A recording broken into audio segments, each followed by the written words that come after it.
37.9 million. That's the number of Americans currently living in poverty, accounting for 11.6% of the total population. That's despite the fact that America ranks first as the richest nation in the world in terms of GDP. The United States is known for having this great abundance, and at the same time, alongside that abundance, there is widespread poverty and economic insecurity. 안녕하세요. 미국 마스터입니다. 여러분, 세계 경제를 이끄는 초강대국 1등국가 미국이 사실 빈곤 때문에 휘청이고 있다는 사실 아시나요? 아니, 엔비디아가 하루에도 수천억씩 주가가 뛰고 나스닥도 다우존스도 이렇게 잘 나가는데 웬 빈곤? 이러실 수 있습니다. 3월 연준 회의 내용만 봐도 올해 미국 경제 성장률 전망치를 1.4%에서 2.1%로 올렸을 정도입니다. 엄청난 호황까지의 숫자는 아니지만 순항하고 있는 모습이거든요. 그런데 이게 지표만 그렇습니다. 이런 거시경제 지표들을 보면 지금 미국 경기가 나쁠 것 하나 없이 괜찮아 보이지만 현실은 지표와는 완전 반대입니다. 대기업이나 고소득 전문직들을 제외한 지금 미국 대부분의 서민들은 너무 힘들다고 거의 울부짖으면서 소리칠 정도입니다. Poverty in the US had been steadily improving over the past decade, from a height of 48.8 million people living in poverty in 2013 to 34 million in 2019. That was until the pandemic changed its course. 실제로 미국 내 빈곤 인구는 현재 3,790만 명으로 거의 4천만 명에 육박합니다. 그마저도 코로나 시기 때 정부가 긴급 재정 지원을 어마어마하게 해서 일시적으로 낮아진 것이지 그 직전에는 거의 5천만 명에 달할 정도였습니다. 5천만 명이라니 어마어마하지 않나요? 한국의 전체 인구가 지금 5,100만 명이 조금 넘는데요. 한국 나라 전체 인구가 빈곤에 허덕이고 있다는 거예요. 정말 심각한 수준입니다. 심지어 이 빈곤 인구에는 아이들도 상당수 포함되어 있는데요. 어린아이들 6명 중 1명이 빈곤층이라는 통계까지 있을 정도입니다. 그리고 제가 최근 여러 미국 내 도시들의 장점, 단점 영상들을 제작해서 올리고 있는데요. 아주 작은 시골 마을 같은 곳들을 제외하면 거의 모든 도시들이 홈리스와의 전쟁 중입니다. 사실 전쟁이라는 표현도 무색해요. 정부 차원에서 홈리스를 어떻게 할 수가 없거나 안 하는 등 거의 무방비로 홈리스들이 늘고 있습니다. 미국 길거리에 홈리스가 있는 문제가 어디 하루 이틀이냐 이렇게 하시는 분도 계실 수 있는데요. 그 정도가 아닙니다.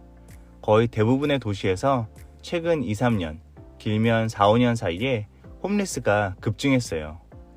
시애틀 같은 곳도 지금 중심 지역들이 다 홈리스들한테 먹혔습니다.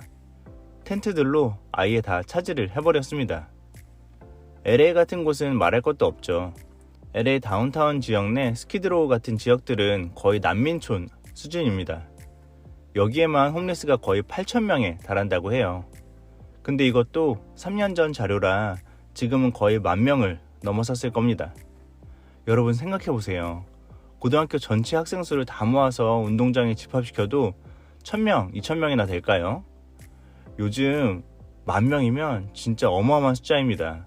이렇게 빈곤층들이 계속 늘어나는 것은 그 자체도 문제지만 지역 내 문제도 이만저만이 아니에요. 아까 말씀드렸던 LA 다운타운의 홈리스들이 대소변을 볼 때 공공 화장실을 쓰게 되는데요. 이게 홈리스 인구 대비 공공 화장실의 개수가 거의 시리아 난민촌보다 못한 수준이라고 합니다. 결국 이상한 플라스틱 바켓들 같은 것에다가 대소변을 싸고 길거리에 막 버리고 그렇게 됩니다. 이게 지금 미국의 모습이에요. 근데 이게 이렇게 홈리스까지의 수준까지 내려가야만 이 가난 얘기가 나오는가 하면 그렇지 않아요. 일반 서민들도 지금 죽을 판입니다. 빚더미에 깔려 죽게 생겼어요. $16.15 trillion. That is how much debt American households owed by the second quarter of 2022. A staggering 41.79% increase from $11.39 trillion just 10 years prior. The consumers that have a whole lot of debt really are struggling to survive. They're struggling to meet rent or mortgage payments, repay college loans, to repay loans for a car. They're struggling because they've got enormous credit card debt. 15조 1,500달러. 미국 내 가계부채의 규모입니다. 한국 돈으로 하면 조 단위를 넘어가요. 경이 나옵니다. 무려 2경입니다. 1조, 10조, 100조, 1000조 경인 거죠. 숫자가 이 정도로 크면 이제 크다는 느낌조차도 잘 체감이 안 됩니다. 경은 살면서 쓸 일이 없는 단위니까요. 근데 문제는 이 규모가 크다는 것에서 그치질 않습니다. 이 규모의 증가 추세예요. 10년 전과 비교해보면 무려 41.94%가 늘었습니다. 고작 10년 만에 미국 가계부채가 7조 달러 이상 늘어난 겁니다. 근데 그래도 이걸 갚을 여력이 다들 있으면 부채가 크든 커지고 있든 상관이 없는데요. 그게 아닌 게 문제입니다.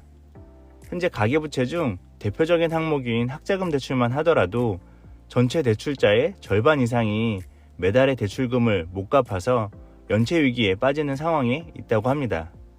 갚는 경우도 원금을 손을 못 대고 이자만 갚고 있는 경우가 상당수고요.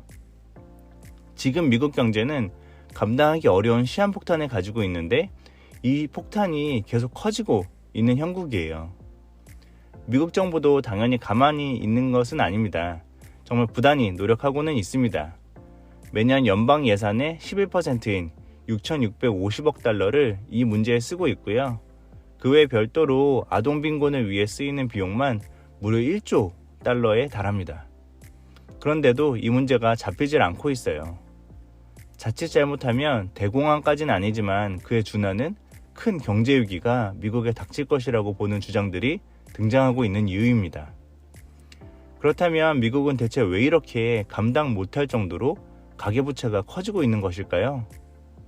여러 세부적인 것들이 있지만 가장 기본적으로 본다면 물가가 치솟는데 임금은 전혀 그걸 따라가지 못하고 있어서 그렇습니다.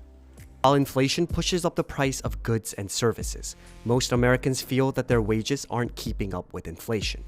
The average real hourly earnings for all employees dropped by about 3% over the last year, while inflation increased by 8.5% during the same period. I wouldn't want to say that wages are not increasing at all, but given the cost of living that Americans are experiencing, it's not rising fast enough.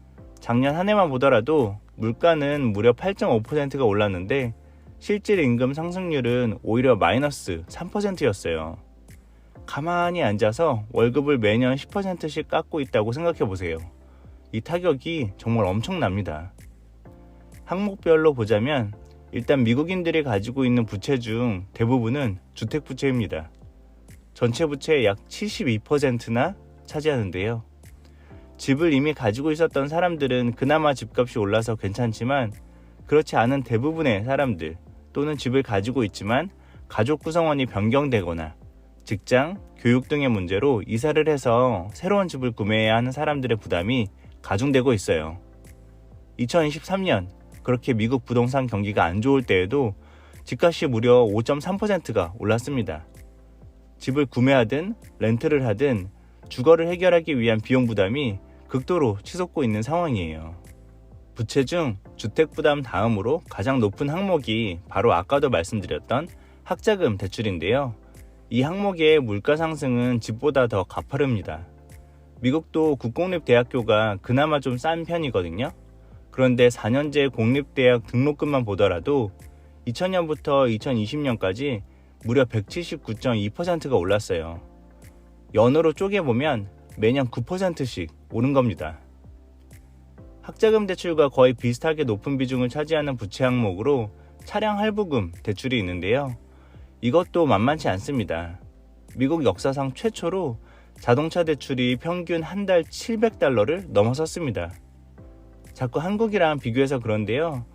한국 돈으로 90만 원 정도 합니다. 한 달에. 아무리 한국과 미국 물가가 차이가 있다고 해도 미국 기준으로도 이게 결코 작은 돈이 아닙니다. 그런데 이건 일반 서민들도 너무 괴로운 상황인데 서민 중에서도 조금 더 형편이 어려운 사람들에게는 무게가 가중됩니다. 할부, 대출 등 이런 금융 프로그램에 접근하는 비용이 가난할수록 더 높아지기 때문이에요. 저도 미국 처음 와서 자동차를 사려고 하니까 크레딧, 즉 신용점수가 없어서 차량 대출의 금리가 훨씬 더 높아지더라고요. 전 외국인이라서 크레딧이 없긴 했지만 꽤 부담되는 차이였습니다. 미국인들 기준으로 본다면 가난할수록 크레딧이 안 좋을 수밖에 없으니 더 안 좋은 금융 프로그램을 쓸 수밖에 없고 더 큰 이자에 짓눌리게 되는 거죠.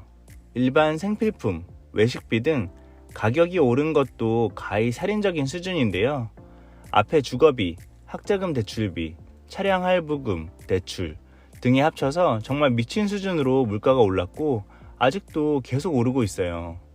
MIT estimates that the living wage in the United States is $24.16 per hour for a family of four. But the federal minimum wage is set at $7.25 per hour. This means that a typical family of four needs to work more than 2 full-time minimum wage jobs to earn a living wage. And single-parent families need to work significantly harder. 한 조사에 따르면 미국 근로자의 7%가 임금 압류를 받고 있다고 합니다. 빚이 너무 많아서 그런 거예요. 감당을 못하고 있다는 증거입니다. 물론 부채는 좋은 부채도 있습니다. 배움을 위한 부채, 안정적인 거주를 위한 부채는 잘만 쓰면 좋은 부채가 될 수 있는데요. 그 정도를 넘어섰습니다. 그리고 사실 경제가 성장하려면 소비가 있기는 해야 돼요. 실제로 미국 GDP 중 68.4%가 이런 가계 지출 덕분이긴 합니다. 소비가 멈추면 GDP도 축소되고 기업은 재고가 늘고 직원을 자르고 하겠죠. 그런데 이렇게 가구의 지출로만 경제 성장이 지나치게 견인될 경우 어느 시점에 가계가 빚을 감당 못하는 시점이 되면 경제 불황이 시작되는 겁니다. 딱 미국이 그런 위험을 코앞에 두고 있는 상태예요. 그런데 가계의 개개인들이 빚을 많이 지면 은행들은 배부르게 호의호식하는 거 아니야? 싶으실 텐데요. 은행도 사정이 지금 좋지가 않습니다. 상업용 부동산 문제 때문인데요. 지금 미국 사무실 공실률은 역사상 최고치입니다. 텅텅 비어 있어요. 그런데 이 상업용 부동산 자산의 73%가 미국 소형 은행들이 직접 간접적으로 가지고 있는데요. 상업용 부동산이 텅텅 비면서 건물을 헐값에 팔아야 하거나 대출금을 갚지 못하는 위험에 닥치다 보니 은행들도 지금 날아가기 직전이에요. 실제로 LA 다운타운을 대표하는 오피스 스카이타워인 777타워도 지난 3월에 소유주가 대출금을 갚지 못해서 채무불이행을 선언하며 50% 가격에 팔렸습니다. 반값, 땡처리 이런 표현들 구멍가게 같은 곳에서나 듣는 건 줄 알았는데 52층짜리 건물이 그렇게 팔린 겁니다. 그런데 주거용 부동산은 문제가 없는데 왜 상업용 부동산만 문제가 있을까요? 이는 미국의 대출 프로그램과도 관련이 있는데요. 주거용 부동산은 보통 30년 장기에 고정금리로 이루어짐에 반해 상업용 부동산은 고정금리는 똑같지만 기간이 짧아요. 5년입니다. 그러다 보니 5년 전에는 그래도 괜찮은 적정 금리로 돈을 빌려서 건물을 매입하고 운영해 왔는데 만기가 되어서 재용자를 받으려 하면 이자가 너무 많이 올라 있는 거죠. 이걸 차원 발행해주지 않으면 묻어나는 거예요. 지금 2025년에 만기가 도래하는 미국 상업용 부동산 대출 규모가 우리나라 돈으로 약 2,000조 수준입니다. 그리고 이러한 상업용 부동산에 대출을 진행해준 은행들은 대부분 소형 은행들이고요. 소형은행 또는 생명보험사 등이거든요. 한 300개 정도 되는데 여기가 피바람 불 가능성이 높습니다. 최근 2-3년 사이에 미국에서 은행 파산 위험 이런 기사들 여러 번 보셨죠. 실제로 파산한 곳도 있고요. 미국 금융위기 이래로 이런 소식은 15년이 넘게 들을 일이 없었는데 최근 갑자기 자주 들리고 있습니다. 상황이 좋지가 않아요. 그럼 미국은 이 문제를 어떻게 해결할 수 있을까요? 사실 상업용 부동산 쪽 문제는 소형은행들은 아마 줄줄이 망하는 곳들이 생길 수도 있는데요. 초대형 은행까지 위험해지는 금융위기, 시스템 위기로 번질 가능성은 그리 높지 않다고 보는 견해가 지배적이긴 합니다. 왜냐하면 이건 타이밍이나 규모나 방식이나 이런 게 예측이 되기 때문이에요. 위기라는 것은 예측하지 못한 상황에서 벌어질 때 대처를 못하는 것인데, 상업용 부동산 쪽은 위기는 위기지만 대처할 수 있는 위험이라 연준에서 금리를 낮추거나 대형은행들이 망한 소형은행들을 인수해서 타이트하게 구조조정을 하거나 하는 방식을 거치면 아주 힘들긴 하겠지만 그래도 대공황 같은 사태까지는 가지 않을 수 있을 것이라고 전문가들은 전망하고 있습니다. 문제는 개인들입니다. 지금은 연준도 갈피를 못 잡고 있는 상황입니다. 제롬 파월을 비롯한 몇몇 인사들은 6월 금리 인하 인사를 살포시 비쳤는데 반대쪽 의견도 만만치가 않아요. 전 연준 부의장은 올해 금리 인하가 절대 이루어지면 안 된다고 하고 있고요. 로렌스 서머스 하버드 교수이자 전 재무부 장관도 같은 이야기를 하고 있습니다. 정부 기관들의 엇박자도 계속 이어지고 있어요. 연준은 물가를 잡기 위해 금리를 높이는 등 긴축 정책을 펼치고 있는데, 바이든 행정부에서는 급등한 인플레이션을 완화하기 위해 IRA 법을 만들어서 돈을 푸는 정책을 펼쳤죠. 한쪽에서는 돈을 조이는데 한쪽에서는 돈을 푸니까 물가가 잡힐 수가 없는 겁니다. 차라리 고통스럽더라도 조일 때 확 조여서 물가를 잡았어야 했는데 그러지 못했다 보니 지금 이 사단이 난 거라고 보는 견해가 많습니다. 미국인들 중에 바이든을 싫어하게 된 사람들이 정말 많아요. 트럼프가 좋지도 않지만 바이든도 싫어. 이런 정치 기호를 가진 사람들이 부쩍 늘게 된 배경이 여기에 있습니다. 이제는 저도 잘 모르겠습니다. 이제 이 문제가 어떻게 흘러갈지. 더 똑똑한 분들이 많이 계실 테니 잘 해결해 주실 것이라 믿어보는 수밖에 없을 것 같습니다. 오늘의 영상은 여기까지입니다. 영상이 유익했다면 구독과 좋아요를 잊지 말아주세요. 감사합니다.